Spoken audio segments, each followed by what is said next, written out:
Taiwan. It's gone by different names as it's been discovered and ruled by different people over time. When Portuguese explorers first caught sight of this beautiful island in 1544, they called it accordingly, Formosa. More years brought more names from more people, the Dutch, the Japanese, the Chinese. But to me, the best name is the one affectionately used by Taiwan's own people, the sweet potato. The curvy, tapered coastline is behind this pet name, but it fits in other ways too.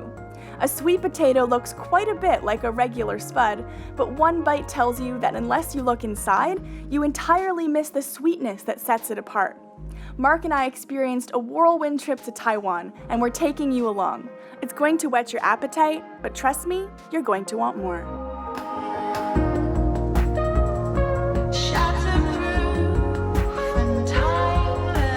I am so excited this morning. Air Canada invited us on a trip to Taiwan. They are celebrating the 1-year anniversary of their nonstop flight from Vancouver, Canada to Taipei, Taiwan, and I can't think of anything I would rather be doing at this exact moment than getting on a plane to go to Taipei for the first time. But first we have to get on that flight.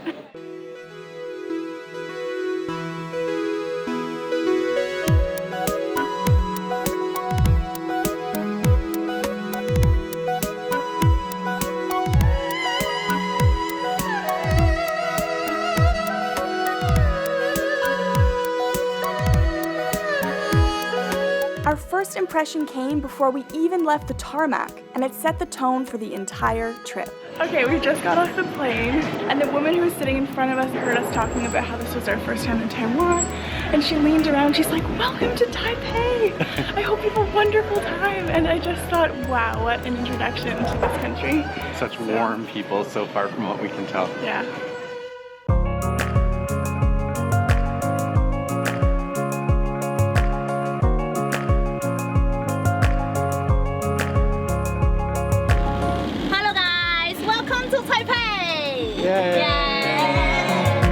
On the drive into Taipei, you can't help but notice that one building towers above the rest of the city. There is no massive skyline here, and that's what makes it stand out, like one tall tree that's stretched above the others to get a better view. And a better view is exactly what we wanted, so we went there first to start at the top. This was the tallest building in the world from 2004 to 2010 when Dubai took over. It's meant to look like a big stick of bamboo, but it's 101 stories, which is what gives it the name Taipei 101.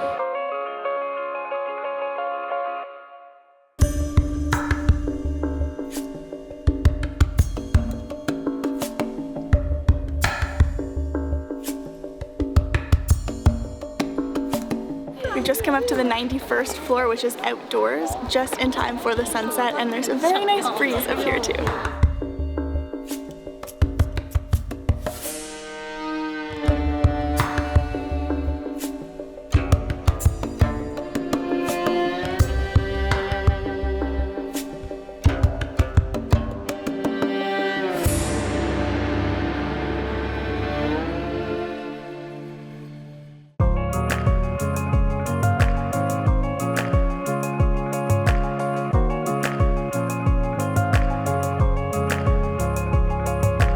Our first full day in Taiwan also happened to be the hottest day in recorded history in 122 years. Good timing, eh? The perfect day to head to the beach for a sand sculpture festival. I've never been to anything like this. I used to make a few sand sculptures as a kid like everyone, but this is some pretty next level looking stuff.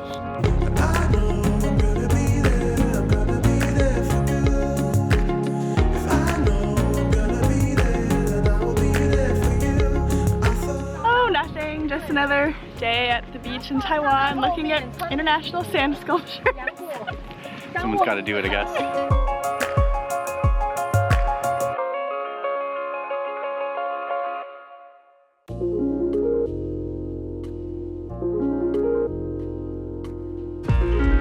The record-breaking temperature already had us breaking a sweat, so we chased the breeze by cruising into the countryside. We rented some bikes, and it's going to get a lot cooler and a lot darker because this is a 2-kilometer long tunnel we're about to go through, and it was originally built to connect Taipei with the East Coast because the terrain is really mountainous unless you cut right through. Riding through this old train tunnel was my first taste of how Taiwan looks forward while preserving what's come before. Some parts of the world are eager to knock down old things, as if they somehow hold back the future. But here, there's an understanding that the present is deeply rooted in the past. It's inspiring to see what's possible when abandoned sites are transformed and people move back in. We visited a place where it wasn't people that moved back, it was nature, reclaiming her territory. We're in Tainan at the Anping treehouse, and this is no ordinary treehouse. It is literally a house, or a warehouse formerly, that has been taken over by huge banyan trees. Tainan is an old city in Taiwan, and this whole area was full of warehouses. And they were abandoned at a certain point, and nature just moved in, and they're here to stay. And now it's called the treehouse because that's what it's become. Everywhere that you look, out of the bricks, out of little crevices, crawling up and over all of these incredible beautiful limbs of this huge banyan tree, multiple banyan trees. This is definitely something that I love. If you're someone like me who has ever kind of thought about or wondered what the world will be like without humans and how nature will take over and what that might look like, it's so interesting to see it here and just seeing how this tree just envelops this building and takes over. And it's become this beautiful testament to the fact that whatever we build, nature is bigger. And when humans aren't here anymore, nature will be.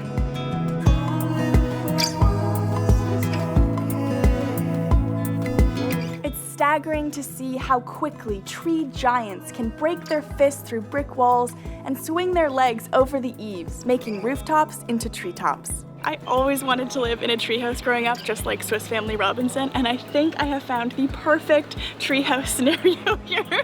Just find an old building, let the banyan trees move in first, then move in. I could totally live here. Would you live in this treehouse with me? I would absolutely live in this treehouse with you. Okay, when are we moving? I felt really at home in a country that sees the beauty in letting trees stretch their way into houses, piercing new holes to let the light in. Of course, light comes through wherever you look for it, even underground, like at the Formosa Boulevard subway station in Kaohsiung. It's amazing to see how light can transform a transient place full of rushed commuters into a place to pull over and look up. All of the glass was shipped to Taiwan from Germany, and as you look up, you'll see there are 4 distinct parts that represent the circle of life. First, water, which represents birth, then soil, which is growth, light is creativity, and fire, which represents destruction, but also rebirth, which brings you back full circle to water.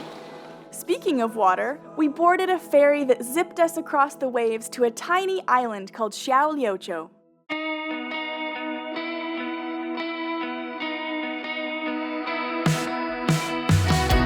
This fleck of land is less than 7 square kilometers, more than enough room for all sorts of charm and discovery. We arrived in time to get a scooter and chase the sunset.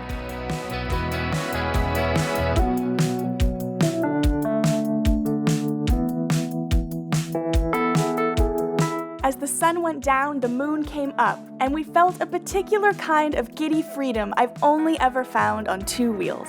There's us, there's the moon. There's us, there's the moon.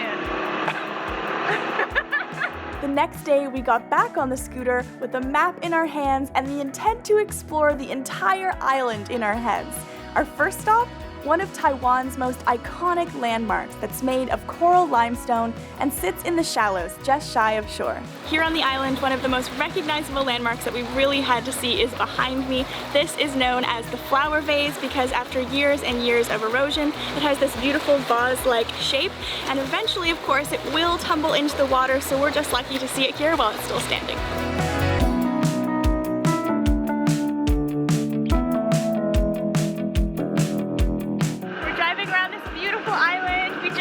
At the flower vase, and our next stop is the beauty cave.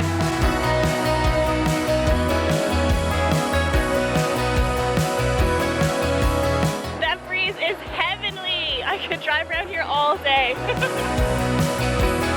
Just arrived at the beauty cave and got our tickets.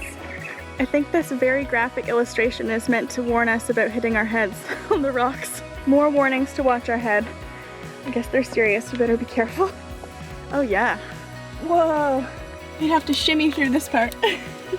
Local legend goes that women used to come to this cave to wash their faces and hair. When men saw these bathing beauties emerge, they named it the Beauty Cave.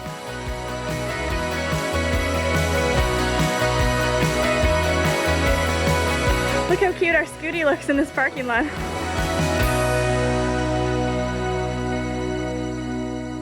We just arrived at the Black Devil Cave and it's hot! Oh. I'm not gonna lie, it's hot!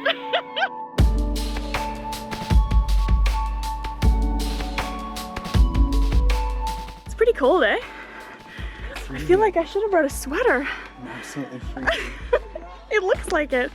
I'm totally freezing. Yeah. You know what? Someone get me a sweater. We should put a thermal on. Oh. Yeah, for sure. Did I mention it was a bit hot? Water time. It's not even cold. It's the best thing I've ever had. Sometimes drinking water just isn't enough to cool you down, and the only solution is full body immersion. We are driving to the water because we're going snorkeling in search of sea turtles! At the snorkel shop, we got fitted with wetsuits, booties, and life jackets. Let's go snorkeling! Can you swim? Yeah, okay. I've been snorkeling and scuba diving in different places, but never seen a sea turtle. I felt hopeful that this would finally be the day as we got back on the scooter in head-to-toe neoprene and drove down to the beach. So turtles! We took hold of a rope and floated out to deeper waters. I felt cooled down and energized bobbing along. It was heaven.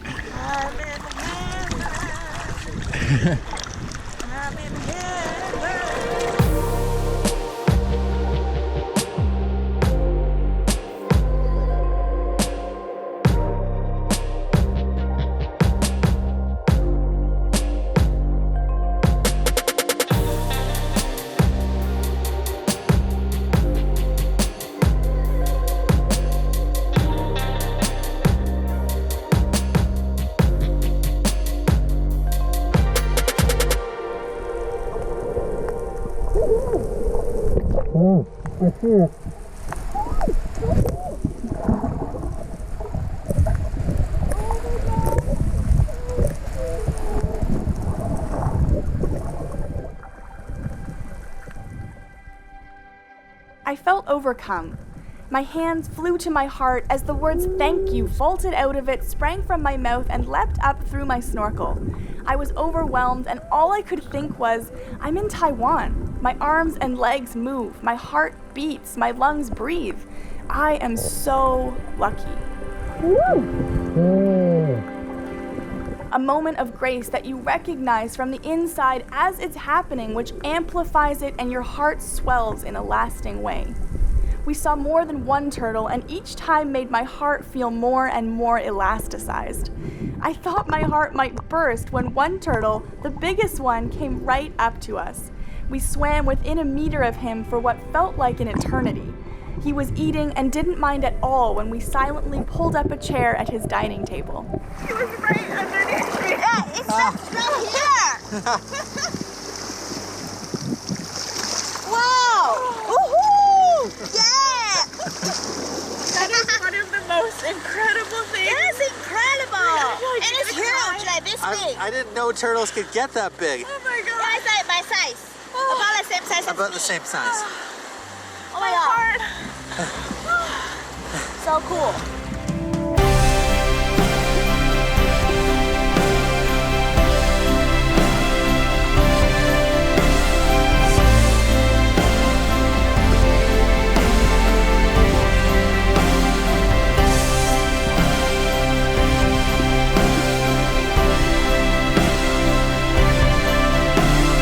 After such a high on Xiaoliuqiu, we headed back to the mainland to get grounded. From the salt water of the sea to the fresh water of a lake, we found our footing again at Lotus Lake. We're in Kaohsiung at Lotus Lake, and I love the story of how this place came to be. It was built in 1976, and the man who ran the temple here said that the Buddha visited him in a dream, and he saw this image of the Buddha standing on top of a dragon. And the Buddha told him to build something in that image. So this is what they got. The word is that when you walk through the dragon's mouth, you are blessed. And all around are lotuses floating in the water, and lotuses represent purity. And when you first walk in, you'll also notice that there are a whole lot of turtles, because turtles here represent longevity.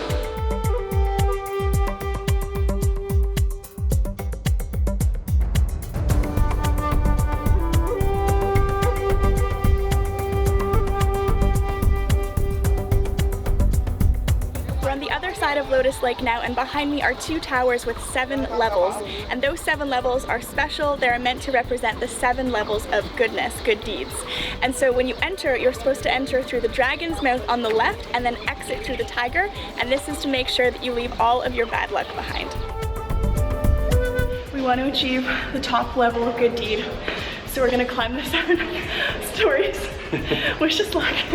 We're already rewarded after the first floor of good deeds because the breeze is amazing.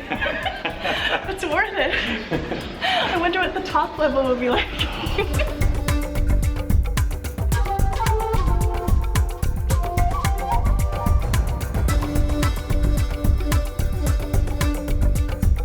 We tried to get to the top level, but it's blocked.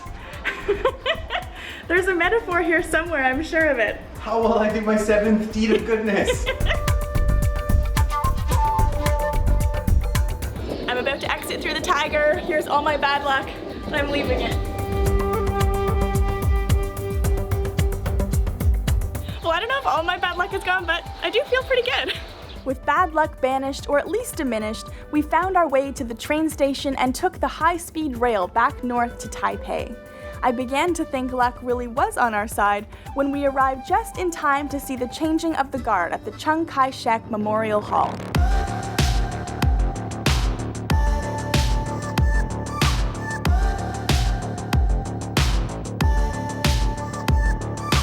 The stoic, unblinking guards at the Memorial Hall show power and strength on a grand scale. The next place we went was powerful in a quieter, but I think mightier way. This is Longshan Temple, which means Dragon Mountain. It's the most iconic temple in all of Taipei, and the first building here was built in 1738, and you can still see the original bronze columns from that first temple.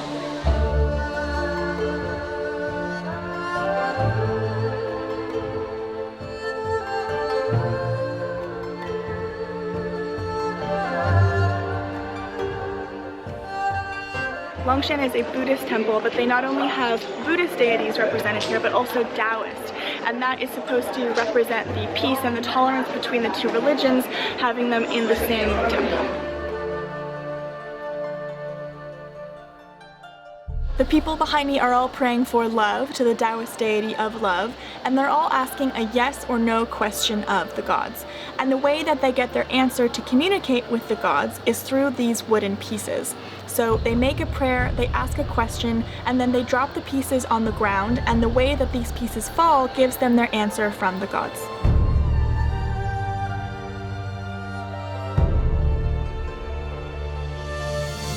I saw people repeatedly throw the pieces to the ground, pick them up, and throw them down again. I wondered if they were repeating the question, hoping for a different answer, and felt hypnotized by the sound of the pieces falling, bouncing, and wielding great power as they settled on the ground. I looked into faces, trying to detect if they'd got the answer they were hoping for, and wondering what question I might be brave enough to ask.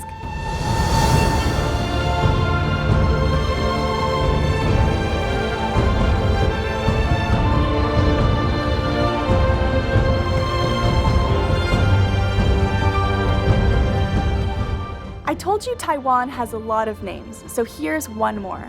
The Heart of Asia. A nation at the heart of it all, keeping its own beat.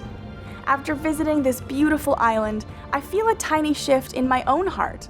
Its curves might now remind you, ever so slightly, of a sweet potato.